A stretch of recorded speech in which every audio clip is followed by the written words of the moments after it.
Ini tidak diragukan lagi adalah salah satu lokasi konstruksi terpenting di Eropa, bahkan mungkin di seluruh dunia. Sebuah proyek besar yang telah berlangsung hampir 150 tahun. Tujuannya, membangun gereja tertinggi di dunia.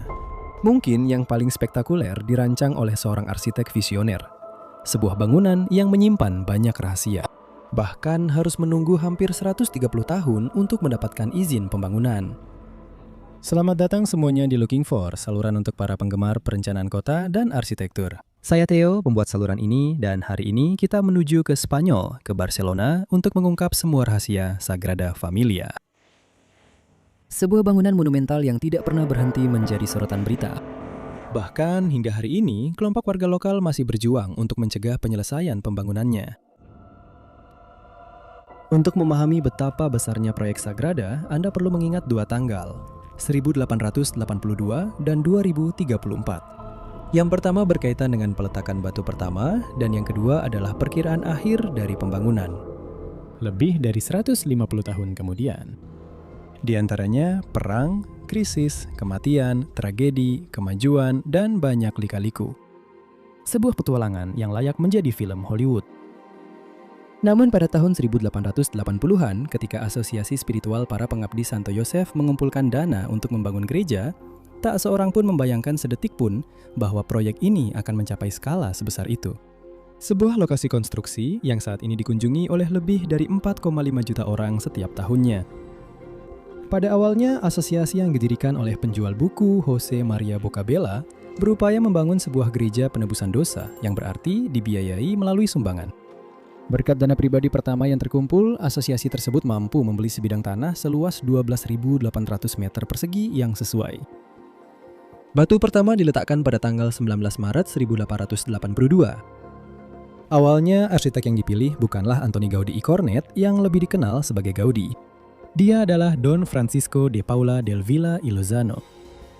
Dia membayangkan sebuah gereja yang cukup klasik dengan gaya neogotik. Tetapi perselisihan dengan asosiasi segera muncul dan dia memutuskan untuk mengundurkan diri.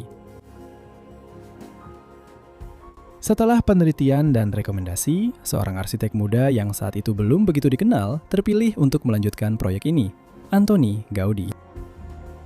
Gaudí baru berusia 30 tahun dan memiliki pengalaman yang relatif sedikit. Dia bisa saja mengikuti rencana yang sudah ada, tapi tidak, dia mengusulkan visi yang berbeda. Dia mengubah proposal itu menjadi tempat yang unik. Sebuah gereja yang tidak seperti yang lain, mirip dengan yang berdiri di belakang kita hari ini. Transisi dari gaya neogotik ke apa yang kemudian disebut modernisme Katalan ini, terbentuk di kripta Basilika Minor. Dimulai oleh arsitek pertama, bagian ini akan diselesaikan selama masa hidup Gaudí. Dia menambahkan elemen-elemennya sendiri yang terinspirasi oleh alam. Kripta tersebut berisi 4 kapel, di tengahnya berdiri altar. Di atas segalanya, Gaudí bermaksud memberikan skala yang jauh lebih besar pada proyek ini dengan membayangkan misalnya sebuah struktur dengan 18 menara. Mengapa 18? Untuk mewakili 12 rasul, satu untuk Bunda Maria yang dimahkotai dengan bintang 12 sudut yang menyala di malam hari, 4 untuk para penyinjil, dan satu lagi yang tertinggi untuk menghormati Yesus Kristus. Menara ini setinggi 172,5 meter akan menjadikan Sagrada Familia gereja tertinggi di dunia. Menara ini akan melampaui gereja utama di Ulm, Jerman yang tingginya mencapai 161,5 meter.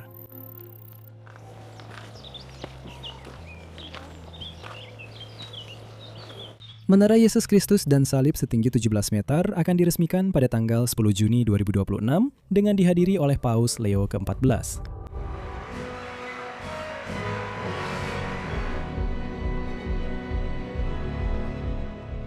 Setinggi apapun menara itu, tetap tidak melebihi Monsieur Hill yang menjulang hingga 177 meter. Dan ada alasannya. Gaudí percaya bahwa karya manusia tidak boleh melebihi karya Tuhan.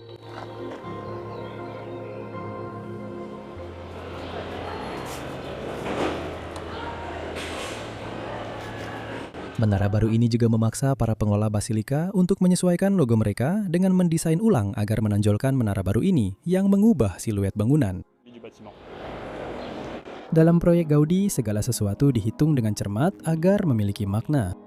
Menyadari bahwa ia sedang membangun sebuah struktur yang akan bertahan lebih lama darinya, arsitek asal Catalonia tersebut memperbanyak dokumen arsip, gambar, denah, diagram, dan model, semuanya agar karya dan niatnya dapat terus berlanjut setelah kematiannya. Dia bukanlah yang pertama melakukan hal itu dan juga bukan yang terakhir. Baru-baru ini misalnya Le Corbusier meninggalkan versi yang sangat rinci tentang apa yang ia inginkan untuk kota baru Chandigarh di India yang ditugaskan kepadanya untuk dibangun. Sebuah proyek besar yang dimulai pada tahun 1951 di mana tahap pertamanya sebagian besar selesai pada tahun 1965. Tahun di mana sang arsitek meninggal dunia. Arsitek-arsitek terkenal lainnya telah meninggal sebelum proyek mereka selesai. Ini adalah kasus Frank Gehry yang meninggalkan pembangunan Museum Guggenheim Abu Dhabi tanpa sang perancangnya. Niat lain dalam pembangunan fasad eksterior adalah desain 3 fasad monumental. Pertama, fasad kelahiran. Didedikasikan untuk kelahiran Kristus, fasad ini sangat kaya hiasan dan penuh kehidupan. Fasad ini menampilkan beberapa sosok manusia yang terinspirasi dari warga Barcelona sungguhan. Gaudi akan membawa pengemis, pengrajin, dan anak-anak untuk berpose di bengkel kerjanya. Dia ingin basilika itu menjadi cerminan hidup dari masyarakat. Fasad sengsara. Lebih sederhana, fasad ini mewakili penderitaan Yesus selama penyaliban. Fasad ini menggambarkan rasa sakit dan pengorbanan Kristus. Ada persegi ajaib di fasad, diukir pada batu yang berisi simbol seperti Kristus. Persegi ajaib bukanlah 4 kartu as seperti dalam permainan poker, setidaknya bukan dalam arsitektur. Ini adalah susunan angka dalam kotak 4x4, di mana setiap baris, kolom, dan diagonal menghasilkan jumlah yang sama. Di sini jumlahnya adalah 33. Sekali lagi simbol ini disengaja, karena 33 merujuk pada usia Kristus saat penyalibannya. Akhirnya ada fasad utama, yaitu fasad kemuliaan. Jauh lebih besar dan monumental daripada yang lain, mewakili kematian, penghakiman terakhir, kemuliaan, dan neraka. Perlu dicatat bahwa prasasti di fasad-fasad tersebut menggunakan lebih dari 50 bahasa. Gaudi ingin orang-orang dapat membaca Alkitab yang diukir di batu.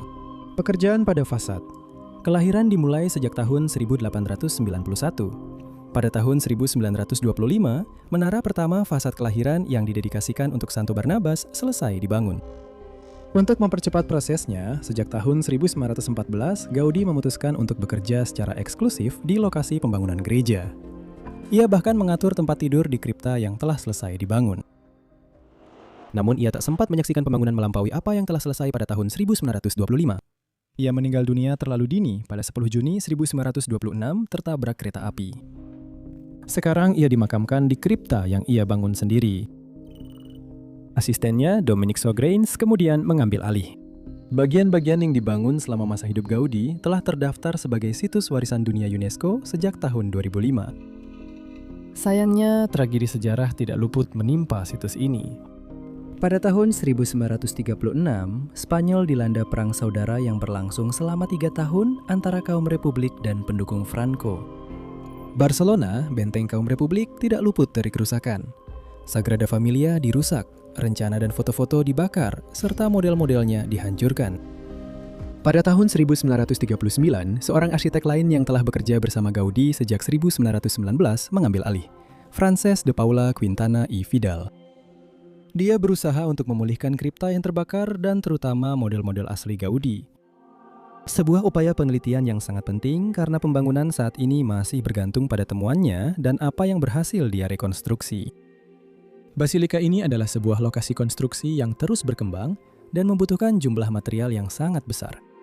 Tidak ada statistik resmi yang memberikan angka pasti, tetapi beberapa perkiraan menunjukkan jumlah yang sangat besar. Sebagai contoh, sejak awal pembangunan, diperkirakan hampir 200.000 ton batu telah digunakan. Batu dari sekitar 50 jenis berbeda digunakan, meskipun batu monolitik adalah yang paling umum. Diambil dari tambang Romawi Ferro Veralcales Catalans, batu ini juga merupakan batu yang paling banyak digunakan untuk membangun Barcelona. Dengan menganalisis gambar arsip bersama foto dan video terkini dari pembangunan tersebut, menarik juga untuk mencatat evolusi perusahaan konstruksi. Dari perancah kayu rapuh yang diikat dengan tali pada masa awal, hingga derek terbaru yang baru-baru ini digunakan untuk meletakkan salib di puncak menara Yesus Kristus. Evolusi ini juga terlihat pada tingkat hukum dengan konsekuensi nyata bagi proyek tersebut. Bangunan ini seberapa megah pun memiliki satu titik lemah utama. izin mendirikan bangunannya. Saat ini, lokasi tersebut sudah sesuai dengan izin yang dikeluarkan pada tahun 2019 oleh Dewan Kota. Izin tersebut berlaku hingga akhir tahun 2026 dan menelan biaya lebih dari 4,5 juta euro bagi perusahaan yang bertanggung jawab atas pekerjaan itu. Namun jika kita mundur sedikit, cukup mengejutkan mengetahui bahwa ini adalah izin bangunan pertama yang pernah dikeluarkan untuk gereja tersebut. Gaudi telah mengajukan permohonan izin pada tahun 1885 ke Balai Kota San Martí, yang sekarang menjadi sebuah distrik di Barcelona. Butuh 137 tahun untuk menerima tanggapan.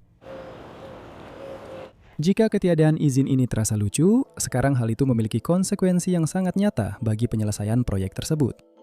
Dan cakupan pekerjaan inilah yang saat ini sedang didiskusikan dan membuat warga khawatir. Dalam rencana asli Gaudi, terdapat tangga monumental di depan fasad kemuliaan di Carrer de Mallorca. Masalahnya, karena tidak ada izin bangunan yang diberikan, bangunan-bangunan pun didirikan. Mereka telah menghadap Sagrada Familia sejak tahun 1917, meskipun tanahnya milik gereja. Dan ini bukan hal sepele. Karena hari ini muncul pertanyaan tentang pembongkaran bangunan-bangunan ini untuk memberi jalan bagi tangga tersebut. Secara total, dua blok kota antara Jalan Mallorca dan Arago, serta antara Jalan Marina dan Sardenya harus dibongkar. Menurut para penduduk, sekitar 1.000 apartemen yang terdampak, yang berarti sekitar 3.000 orang. Biaya untuk pembebasan lahan, pembongkaran, dan rekonstruksi ini diperkirakan sekitar 10 juta euro. Angka tersebut tampaknya sangat diremehkan jika melihat harga properti di sekitar Sagrada Familia. Yang terpenting, kelompok warga mulai terbentuk karena mereka tidak ingin meninggalkan rumah mereka. Argumen utama mereka? Tidak ada yang memperingatkan mereka bahwa pembangunan basilika akan meluas hingga ke rumah mereka. Saat ini, diskusi lanjutan sedang berlangsung antara perwakilan Sagrada Familia, warga, dan pemerintah kota. Masalah ini menjadi semakin sensitif mengingat perumahan adalah salah satu topik terpanas di Barcelona. Setelah menjadi destinasi wisata global pasca Olimpiade 1992, kota ini semakin kesulitan menghadapi krisis perumahan, terutama akibat ledakan penyewaan jangka pendek untuk wisatawan. Dalam pernyataan terbarunya, Dewan Kota menjelaskan bahwa tidak akan ada kesepakatan tanpa solusi hunian pengganti bagi para penduduk. Sebuah pemerintah kota yang belum pernah mengeluarkan 1 sen pun untuk membantu membangun struktur tersebut. Jadi, dengan melihat kembali garis waktunya, kita melihat bahwa proyek ini maju tersendat-sendat berkat kampanye patronase swasta besar. Seperti pada tahun 1950-an yang secara khusus memungkinkan penambahan patung keluarga Kudus pada tahun 1958 oleh sekelompok pematung yang dipimpin oleh Jaume Busquets. Beberapa seniman termasuk Josep Maria Subirach telah berkontribusi membentuk karya lintas zaman ini. Namun untuk terus membiayai pembangunan, diputuskan pada tahun 1961 untuk membuka sebuah museum di mana aspek sejarah, teknis, dan artistik basilika diperkenalkan kepada publik. Tur ini telah berkembang seiring waktu. Saat ini pengunjung dapat mengunjungi 2 dari 3 fasad yang telah selesai, ruang-ruang utama dan apsis selain museum. Kunjungan ini juga menawarkan kemungkinan naik ke menara dengan lift dan turun dengan berjalan kaki untuk menikmati pemandangan Barcelona yang luar biasa. Sebuah objek wisata yang menarik semakin banyak pengunjung. Pada tahun 2025, Sagrada Familia menyambut hampir 5 juta pengunjung. Tempat ini telah menjadi salah satu situs yang paling banyak dikunjungi di Spanyol dan menjadi ikon kota serta negara, seperti Menara Eiffel di Prancis. Selain menjadi simbol, ada juga pemasukan finansial. Harap siapkan 34 euro untuk tiket standar dan 47 euro untuk akses ke menara. Pada tahun 2025, kunjungan menghasilkan pendapatan sebesar 134,5 juta euro, di mana 96,9% berasal dari kontribusi pengunjung.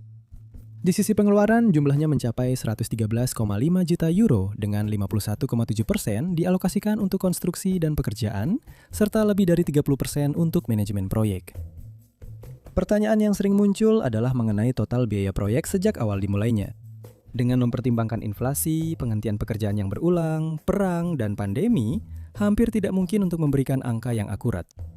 Namun beberapa perkiraan beredar berkisar antara 400 hingga 500 juta euro.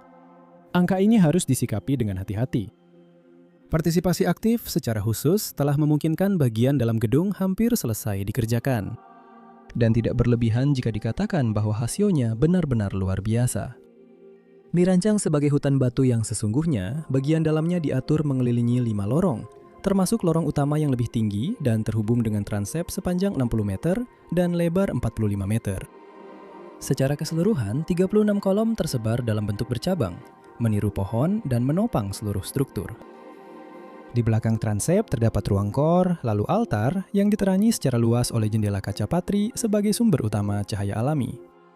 Seluruh tata letaknya membentuk salib Latin dengan panjang sekitar 90 meter. Sekali lagi, desain Gaudi bersifat simbolis. Kolom-kolom yang menjulang dan bercabang membangkitkan kesan alam sekaligus keluhuran spiritual. Beberapa di antaranya memberikan penghormatan kepada para rasul dan penginjil.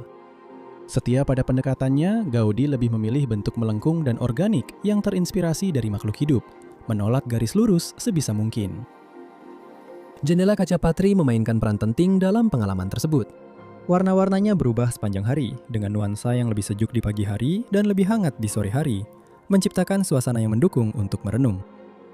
Momen yang paling spektakuler tetaplah di akhir hari, ketika sinar matahari menembus basilika dan memperlihatkan seluruh kekayaannya. Saat ini, tempat tersebut dianggap sebagai tempat ibadah yang sepenuhnya berfungsi. Memang, Basilika Minor ini menurut istilah resmi dikonsekrasi oleh Paus Benediktus ke-16 pada tahun 2010. Pada saat itu, pekerjaan tersebut masih diperkirakan akan selesai pada tahun 2026. Secara simbolis, tanggal 10 Juni 2026 telah ditargetkan, bertepatan dengan 100 tahun wafatnya Gaudi. Namun, keterlambatan, terutama akibat COVID, akhirnya membuat tanggal tersebut mundur secara signifikan. Pekerjaan ini diperkirakan akan terus berlanjut selama beberapa tahun lagi, bahkan hingga tahun 2034 menurut beberapa perkiraan. Kepala arsitek saat ini, Jordi Fabregas, yang telah memegang posisi tersebut selama 10 tahun, menyatakan pada Februari 2026 kepada pers bahwa dengan selesainya Menara Yesus Kristus, kita sudah mendekati 80% dari keseluruhan konstruksi. Untuk mencapai 100%, persoalan pelik mengenai tangga monumental di depan fasad kemuliaan harus diselesaikan. Namun pekerjaan lain sedang berlangsung. Ada juga bagian biara. Di ujung-ujungnya akan terdapat 2 sakristi, salah satunya sudah dibangun, dan di tengahnya sebuah kapel yang didedikasikan untuk perawan Maria, Kapel Asumsi, yang akan terbuka ke jalan dan tetap terbuka setiap saat. Setiap hari sekitar 100 pekerja berada di lokasi. Sebuah tempat abadi di mana generasi pekerja silih berganti untuk membangun karya yang dimaksudkan Gaudi agar abadi. 144 tahun setelah peletakan batu pertama, kemajuan yang dicapai sangat besar. Sebuah proyek yang membentang selama 2 abad seperti Notre Dame di Paris, awalnya merupakan taruhan gila. Ini sedang menjadi kenyataan dan salah satu wajah baru Spanyol. Itu akhir dari laporan ini. Terima kasih telah menonton. Jika Anda menyukai format seperti ini, lebih banyak konten langsung di lapangan, silakan beritahu saya di kolom komentar. Dan jika Anda menyukai arsitektur religius, saya sertakan video saya tentang restorasi Notre Dame de Paris di sini. Sampai jumpa segera di laporan Looking For berikutnya.